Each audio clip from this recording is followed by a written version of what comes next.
Vamos a conversar con Raúl Sor en su análisis internacional, una vez más de El Salvador.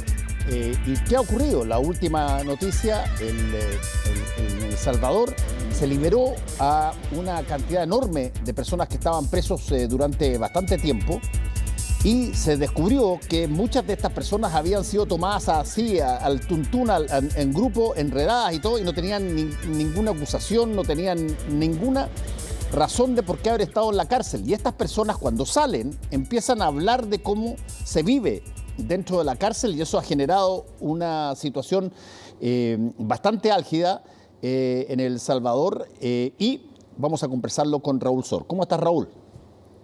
Hola, Fernando. Efectivamente, muchas de las personas que han sido liberadas han puesto denuncias y ahora exigen compensación del Estado salvadoreño porque fueron injustamente encarcelados y sometidos a un régimen extremadamente duro, un régimen carcelario muy estricto. Y además de esto, cuando se empieza a mirar más de cerca cómo se realizaron las detenciones, muchas provienen de denuncias de vecinos, de gente que tiene rivalidades. Muchas veces uno sabe que hay familias que tienen disputas. Bueno, y alguna se sintió tentada a denunciar a su vecino y le puso algún color. Dijo, no, si este viene de las maras, yo lo he visto juntarse. Las maras son estas pandillas de delincuentes tremendamente poderosas que durante mucho tiempo aterrorizaron a El Salvador. Bueno, y sobre la base de esas denuncias se fue arrestando a mucha gente, y eso lo vemos en todas las situaciones en que hay un estado de terror. Se vio en Chile, justamente ahora que estamos hablando del aniversario del golpe de Estado. Bueno, inmediatamente después del golpe hubo muchas denuncias que provenían de vecinos que tenían viejas disputas que no tenían nada que ver con ningún motivo político. Sin embargo, era la hora de ajustar cuentas, y mucho de esto se ha dado naturalmente en El Salvador, donde los acusados y los que fueron detenidos no tenían ningún derecho a defensa, y no les quedó más que esperar que gradualmente el sistema los fuera liberando, esto por denuncia de familiares, por gestiones. Pero, en definitiva, el criterio del gobierno fue decir, sí, pueden haber algunos inocentes, no lo vamos a negar, sobre todo el vicepresidente, lo dijo en varias entrevistas, sí, pero, digamos, lo importante es combatir un mal mayor, y ese mal mayor son las maras, y si bien pueden haber caído algunos inocentes, esto le da mucho más seguridad a la población salvadoreña. Y la población salvadoreña ha respondido en las encuestas con un 80 a 90% favoreciendo a la reelección de Nayib Bukele, que, dicho sea de paso, también está vulnerando la Constitución, porque no hay en la Constitución salvadoreña, no hay la posibilidad de ir a una reelección inmediata.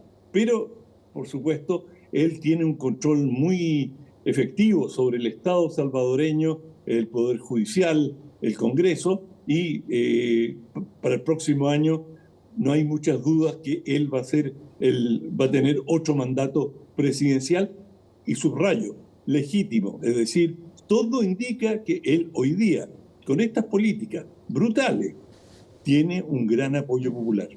Sí, bueno, esta es una cosa, la conversábamos recién con el rector de la Universidad Alberto Hurtado. Esta es una situación que pasa muchas veces en montones de partes cuando se impone un determinado manera dura de enfrentar un problema que no ha podido ser resuelto de otra forma, y mucha gente, al ver esto y sentirse, y yo voy a repetir lo que le dije al rector, solamente se concibe a sí mismo como víctima, a sí mismo y a su familia, no se concibe como parte de los victimarios, hasta que de repente empiezan los arrestos de la gente más cercana, de familia, de amigos, y empiezan a decir, ¿qué pasa aquí? Bueno, porque como lo que pasó en El Salvador en esto de los arrestos masivos, bueno, los arrestos masivos tienen, y en todas las partes que se han producido, tienen un impacto muy fuerte en la población, porque no solamente se arresta a las personas que están con, por ejemplo, prontuario o que tienen alguna orden de detención vigente, ¿no? Tú arrestas a un montón y después empiezas a establecer los criterios de selección de las personas que arrestaste, bueno, y lo pasan bastante mal durante todo ese tiempo. Y entiendo que fueron las propias personas liberadas los que empezaron a contar lo que estaba pasando adentro, ¿no? Exactamente, y bueno, han sido testimonios muy duros. Para mucha gente esto ha sido una experiencia extraordinariamente traumática dentro de esta gran cárcel que construyeron para decenas de miles de detenidos. Esta es una de las grandes obras de Bukele.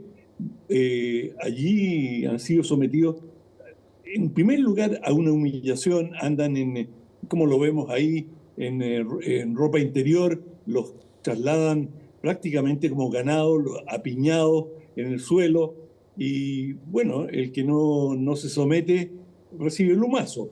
Y en esas condiciones, por supuesto, los que están adentro están además muy cortados, muy segregados del resto de la sociedad. Entonces, las familias que tienen a alguien dentro de la cárcel están desesperadas. Las madres van ahí, como lo hacen en tantos lugares, o las novias, a las afueras de la cárcel a esperar noticias, a ver si reciben un mensaje, si pueden comunicarse. Y bueno, hay, por cierto, ese es el cuadro de los abusos, pero hay que decirlo que las maras, que son estas bandas criminales que tuvieron su origen inicialmente en Estados Unidos y que se mezclaron además con los residuos de la guerra civil salvadoreña, de grupos paramilitares y de grupos guerrilleros. Bueno, todo esto generó un caldo de cultivo en que se aterrorizó a la sociedad salvadoreña. La gente no se atrevía a salir a las calles, la gente estaba básicamente prisionera y extorsionada por las maras. Es decir, así en el mejor estilo de los gángsters de Chicago. Es decir, pasaban por un negocio y decían, la próxima semana te pones con tanto dinero o despídete del boliche. Y bueno, ese tipo de prácticas, por supuesto, fueron generando anticuerpos enormes, y esta es una respuesta también de la sociedad. Es cierto que Bukele tiene una gran responsabilidad, pero su popularidad nos dice mucho sobre lo que estaba sintiendo la sociedad salvadoreña. Y no solamente salvadoreña, porque en Guatemala se expresan ideas similares. Bukele es muy admirado en Guatemala, también en Honduras, no universalmente, pero su figura es muy popular y ha trascendido en toda América Latina como un modelo, como una receta para enfrentar la delincuencia desbocada. Porque, mira, hay una cosa que la hemos conversado en otras oportunidades. Si tú le das a elegir a la gran mayoría de las personas entre democracia y seguridad, y me refiero a seguridad personal, seguridad humana, es decir, poder salir tranquilo a la calle, la gente va a elegir seguridad por encima de la democracia. Y El Salvador está exactamente en esa situación, dispuesta a votar por más seguridad. Y bueno, la democracia sí, pero siempre que me den seguridad. Sí, yo siempre que esa frase o esa opción sale, traigo a colación a Abraham Lincoln, probablemente el más favorito en la historia de Estados Unidos de todos sus presidentes, digamos, hasta el día de hoy. Cuando tú haces encuestas sobre cuáles consideran los ciudadanos estadounidenses el mejor de todos los presidentes que han tenido, aparece siempre en primer lugar Abraham Lincoln. Y Abraham Lincoln tenía una frase ad hoc para lo que tú acabas de decir.